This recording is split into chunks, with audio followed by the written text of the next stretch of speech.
Alors les amis, on va se faire une petite démo. On va pinguer notre machine.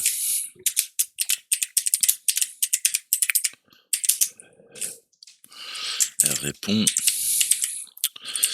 On va lancer un petit Nmap. Ok. Donc c'est du Apache, Ubuntu, MySQL. Ok, tac, tac, tac, tac, tac. On a des plugins. Donc on a notre beau petit site. On va aller le voir. Si vous avez vu un petit peu la vidéo précédente, vous savez que on a quoi? Une réfléchie. Hello World. On voit que le string est passé. D'accord? Donc c'est réfléchi sur la page. Tu te rappelles, je te donne un truc en entrée, il me demande une adresse en IPv4, ok, je lui donne Hello World, il rentre Hello World. Je peux lui mettre 4.4.4. Là, qu'est-ce qu'il me dit? Il me dit 4.4.4.4. Donc tu vois bien qu'il y a une réflexion au niveau de la page web. D'accord? Puisque ce que tu tapes est traité par le serveur web, par l'application, et affiché en retour. Donc on parle de réflexion. Ok, donc ça c'est pas mal. Hein. Je vais te montrer un outil qui est plutôt pas mal. Donc tu connais Burp Suite, je vais te montrer aussi Xer. Alors, on va aller voir un peu. Je vais taper Burp. Et je vais te montrer Xer. XSR.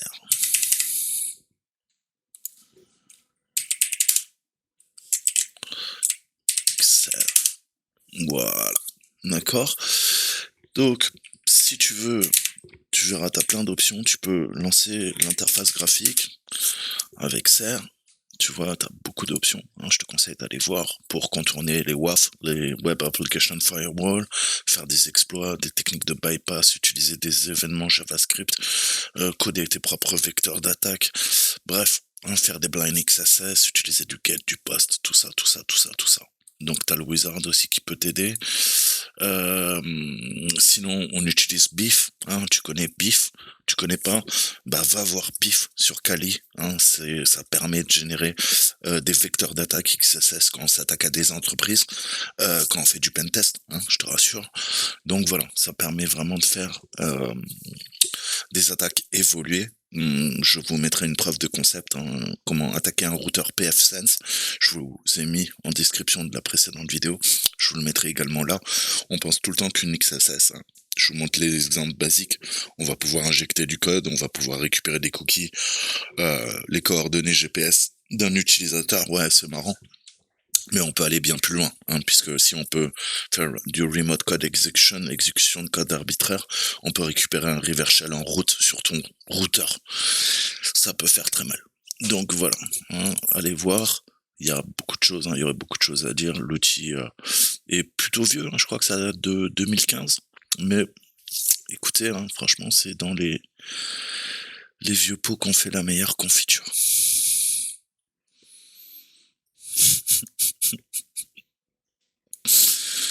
D'accord. Ouais, beaucoup d'humeur. Donc voilà, hein, pensez tout le temps, read the fucking manual, hein, vous avez tout là, vous avez tout là. Oh, d'accord.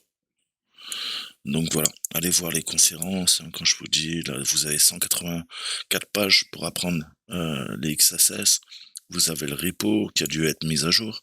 Hein. Donc voilà, ça c'est l'interface graphique pas mal. Hein, ça permet de tester des XSS sur mon site web. Mais nous, on va utiliser la, la ligne de commande. D'accord? Nous, on va utiliser la ligne de commande. Donc, je peux lui dire, hop, voilà. Donc, vous voyez qu'on a pas mal de choses. Hein. On peut faire du bypass, on peut demander un reporting, on peut faire un haul. Je vais vous montrer tout ça. Donc, nous, le but, c'est quoi? C'est de faire notre attaque de l'homme du milieu, comme d'habitude, avec Burp. On va vérifier qu'on a bien Foxy Proxy. Je l'ai activé en vous parlant. Oui, nickel. Ok, on va pouvoir intercepter. On va aller dans Proxy, et l'interception est bonne, et là, du coup, on va pouvoir taper Toto, ce que tu veux. Ok, donc on voit que ça intercepte, ça pointe vers index.php, on travaille sur un paramètre qui s'appelle page, après notre query string, c'est ce qu'on retrouve là, hein, techniquement, d'accord, avec le protocole HTTP. Et on a le referrer. Le referrer, c'est pas mal, c'est ça qui va nous permettre d'injecter nos payloads, puisque ça, hein, pour que ça puisse fonctionner, le HTTP 1.1, oui, en requête post, mais nous, notre payload en fait, ça sera le referrer. Hein. Le referrer, on peut s'en servir pour quelque chose, on va dire que c'est un pointeur, hein, ça pointe vers la source originale, et on peut s'en servir aussi pour vérifier via le referrer que il y a par exemple des iframes, hein, qu'on injecte du code de l'extérieur. D'accord? Et on a vu que dans certains types d'XSS, ouais, on va pouvoir injecter du code de l'extérieur. Et c'est le dernier truc qu'on veut pour la sécurité d'une application web, c'est que via de l'asynchrone, via du Ajax ou d'autres interfaces de programmation, on puisse pousser du JavaScript, d'accord? Ou d'autres langages de programmation qui pourraient modifier en conséquence l'application. Donc on a le principe de token. Nous, ce qui nous intéresse là, c'est, voilà, on a notre target host, hein, donc on voit qu'on a deux variables séparées par notre éperluette, hein, puisqu'on est en codage URL. Et maintenant, bah, le but, hein, vous l'avez compris, c'est quoi? C'est qu'on va essayer de bidouiller tout ça et voir un petit peu ce qu'on peut faire avec XSR. L'avantage de XSR, c'est qu'on va lui placer le payload et on va le substituer, lui donner, et pour nous, il va tester à tel point de terminaison ce qu'on va lui demander, techniquement. D'accord? Donc là, chez Toto, c'est pas marrant. On va lui caler pour qu'il se retrouve, c'est comme une sorte de marqueur, si tu veux. Je lui mets XSS, lui, il va chercher XSS dans le code. D'accord? Donc ça, c'est pas mal. On a quasiment tout, tu vois, on a ça. Donc on va voir. Je vais prendre ça, je vais le copier. On va faire en deux parties. Alors, je vais clean, que tu vois bien. Alors, je rappelle XSR. Qu'est-ce qu'on veut? Une URL. Logique, non? Je lui passe quoi? Un string, c'est une URL. Ok? Donc là, qu'est-ce qu'on fait? On fait notre appel, hein, à PHP, lookup, DNS lookup PHP, et dans DNS lookup PHP, on va lui pousser notre payload. Je récupère le payload dans Burp. Donc on a vu que le payload, c'est tout ça. Copier. On referme, pareil. D'accord? Donc, l'argument en P, bah ouais, il nous faut notre petit P, et il nous faut notre grand U. Hein, je me rappelle plus de mémoire si -U, ça devrait marcher aussi. Donc là, il va commencer l'injection pour nous. Il fait un test, en effet, on lui demande de tester qu'une valeur. Il récupère la valeur de H, hein, du payload. Là, c'est en MD5, je suppose. Il nous dit, hein, éventuellement, si le navigateur, le point de terminaison est faillible, il nous dit ce qu'il va essayer. Donc là, c'est une requête en post. Hein, et il nous dit que, ouais, on a réussi à 100%, on a testé une injection, et voilà ce qui est possible de faire. Hein. Et ce qui est sympa, c'est que quoi? Mais il te donne quoi? Regarde, le payload. Le final payload, il te le donne là. D'accord?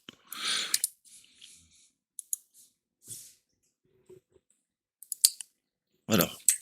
J'injecte le payload. Parfait. Je vais demander la réponse, intercepter la réponse. Don't intercept, si, do intercept. For this request. Hop. Close insecure. Ok. Ça, c'est drop. Qu'est-ce qu'on voit? On voit que ça le fait bugger, hein, techniquement, complètement. D'accord? Donc là, c'est assez intéressant. Puisque quoi? On récupère une valeur. Hein, c'est quoi? Ça ressemble furieusement à la valeur de H? Ou c'est moi? Ouais. On récupère l'injection. D'accord? Alors, si je bloque l'interception, là on voit que ça le fait bugger. Hein, clairement, il y a quelque chose. Je vais stopper l'interception. Je vais passer juste ça dans notre scope. Le reste va dégager. Voilà, comme ça, on sera un peu moins pollué. Alors, c'est là que ça devient intéressant. On est d'accord? Qu'est-ce qu'on a vu? On a vu qu'on pousse un truc bizarre. Ouais, non. Faut que je reprenne le string. Donc, si je reprends ce... Donc là, on voit qu'il nous trouve... hein, ça commence à le faire bugger. Il nous trouve des petits trucs sympathiques. D'accord? Maintenant, on va voir si on peut aller peut-être plus loin. Hein. Là, il nous fait quoi? C'est une requête en poste, hein, de mémoire.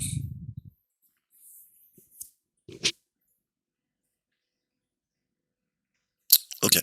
Là, ce qu'on va lui demander, c'est que plutôt que de lui préciser un payload, je lui mets juste l'URL et on va utiliser le flag all. Et là, il va tester à partir d'un dictionnaire. Il est pas content.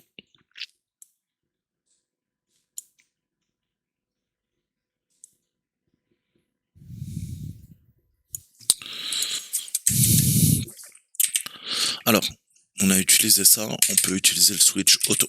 Là, il va tester de façon automatique, il va prendre dans un dictionnaire et vous voyez qu'il va tester 1293 injections à partir de son dictionnaire et il va nous dire combien il y a de vulnérabilités qui sont poussées. Il va les pousser les unes après les autres, requête get et aussi en post, et puis on va voir.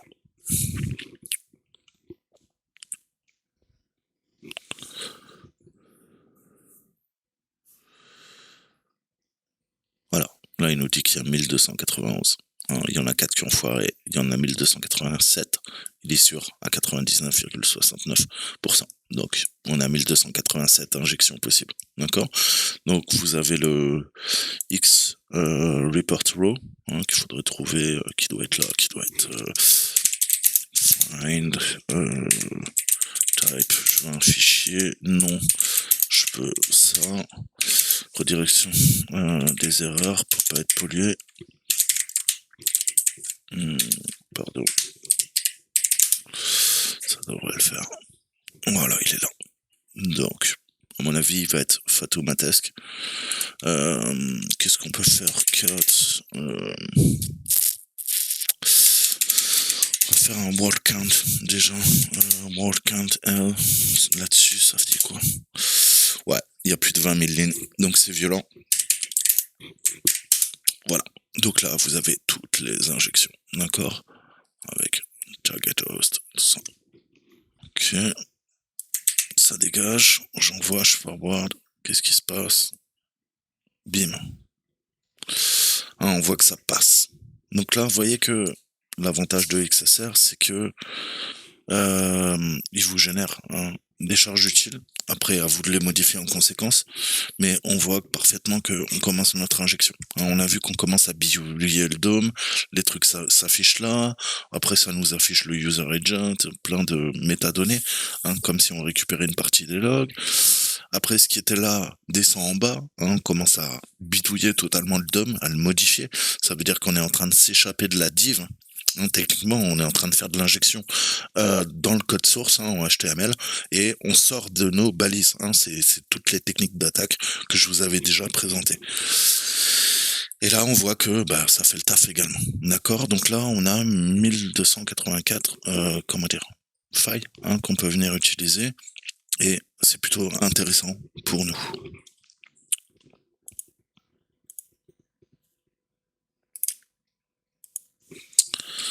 Alors pareil, si vous avez des doutes, vous allez me dire ouais mais c'est quoi, c'est encodé, je comprends rien. Qu'est-ce que tu peux faire? Tu peux aller dans Burp, il n'y a pas de honte à avoir, tu vas dans décodeur, tu vois. Qu'est-ce que je vais injecter? Je vais injecter ça, tu vas faire décoder en URL, puisque je l'ai encodé par défaut, c'est ce que fait Burp, il vous l'encode en URL, d'accord? Donc tu vois qu'en fait la requête, elle est toute simple. Après, à toi de quoi? Mais de pousser des trucs un petit peu plus vicieux. Ok, donc là on a injecté on voit qu'on commence à bidouiller le DOM, il se passe des choses bizarres. View page source, qu'est-ce qui se passe? Div class footer, tu vois, maintenant on est dans le footer, donc on est bien sorti de la div. Avant j'étais dans le body, maintenant je me retrouve dans le footer. On est en train de modifier le DOM. Bon, ça c'est cool, mais je vais vous montrer aussi comment on peut faire une requête. Donc j'arrête tout ça, on va faire une requête. Donc maintenant, je vais te montrer un autre truc. Si on va Paul. Je sais plus ce qu'il voulait. XSS. C'était donc quoi? Cookie. It's configuration. Je sais plus. Paul Cochtel. Ok. Donc tu vas là-dedans. Toi, tu aimes bien Nmap. Tu votes. Tu peux voter. On voit que Nmap, tu as eu une réponse. Bon, là, sur le token, pour l'instant, il n'y a rien d'autre. Qu'est-ce que je peux faire? Data. Bon, t'as compris le principe. D'accord? Fait. Et là, c'est assez intéressant, on voit que tout est passé via du get. Donc c'est directement là, on a nos paramètres. Mais comme je vous disais, le plus simple, c'est encore de vous baser sur le referrer. Ok, il y a un truc aussi, c'est quoi? Qu'est-ce qu'on a injecté? Wireshark, hein, c'est la valeur que j'ai injectée. XSS, hein, qui retrouve. Je referme.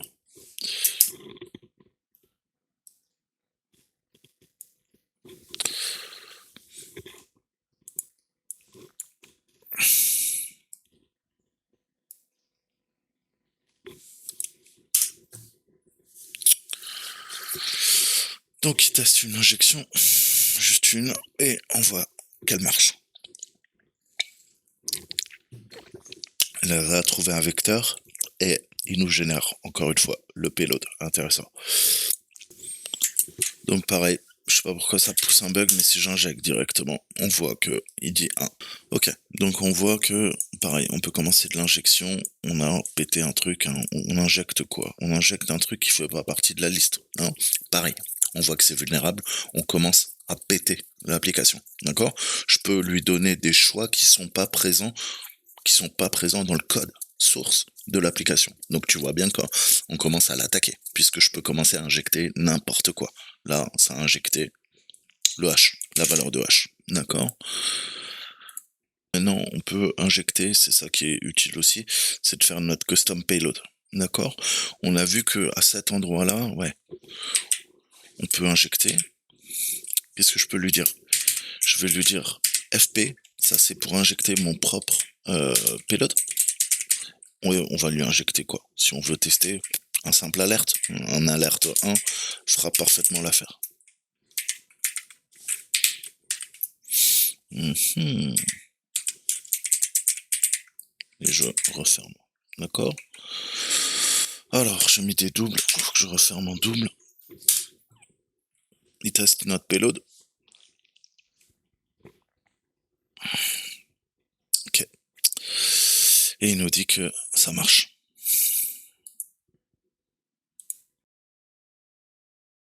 D'accord. Donc ça injecte. Ça injecte bien ce qu'on a vu. Donc vous voyez, on intercepte les requêtes avec notre ami Burp, hein, et ensuite on joue avec XSR. D'accord? Voilà, donc c'est une petite démo, hein, de l'outil. Et on peut faire plein d'autres trucs, on peut même pousser des reverse shell. Je vous montre.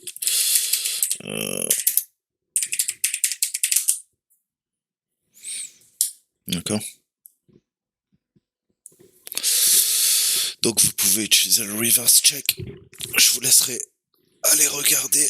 Et si il y a moyen de pousser une XSS, il y a peut-être moyen de pousser une RCE, de récupérer un reverse shell, d'accord? Pour se connecter directement sur le serveur. Voilà. Donc c'est une petite démo, hein, encore une fois, on n'approfondit pas trop. Je vous laisserai tous les liens vers les outils. Moi je vous dis à très bientôt. Ciao ciao.